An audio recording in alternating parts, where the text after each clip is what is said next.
Thank you, Mr Speaker. To the Minister for Immigration and Multicultural Affairs. The Multicultural Framework Review is a generational reform agenda requiring a whole-of-government and community approach that will position Australia to realise its full potential as a nation made up of many cultures, faiths and lived experiences. We often rightly call out anti-Semitism and Islamophobia, but too rarely racism, and especially racist policy. The review called on the government and all citizens to actively combat racism, which is still experienced by far too many.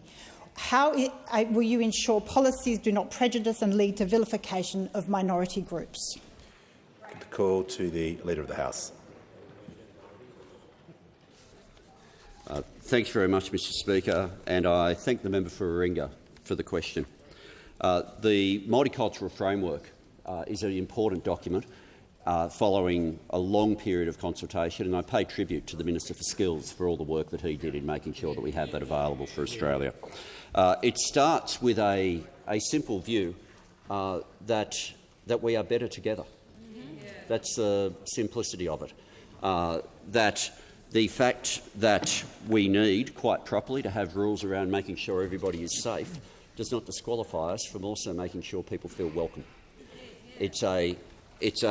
And so you have a series of issues. One are the messages that the government sends. Simply having the multicultural framework at all is an important thing. Secondly, some of the funding measures that have been decided on that flow from that give particularly some of the emerging communities a better capacity is important work as well.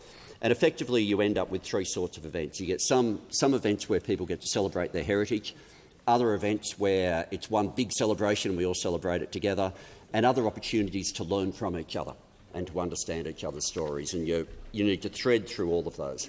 But the other part of it, which is we've spoken about the way we talk, and you've referred to racism, but the way we talk very much in the context of the recommendations from the Director-General of ASIO.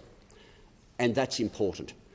It's also a conversation that really did begin long before that. And if there is one thing that I hope we have now resolved, I hope we have put away the arguments that we had to deal with for 9 long years of being told that we needed to lower our protections against racial hate speech. Yep. And those comments were made by some people who are now very senior critics. It was the Leader of the Opposition who wanted those protections lowered and said they don't want, the Australian people don't want to have officials out of Canberra jamming some sort of language code down their throat. That was the response to hate speech. Senator Patterson said if it was up to me, we'd put an 18C repeal bill every day of the week until it passes. The now Shadow Minister for Defence said that's why we have defamation law. We don't need 18C to sort these issues out. And I put to those who are in a similar position to me and to the member for Warringah, neither you nor me, member for Warringah, will experience racism at any point in our lives in Australia.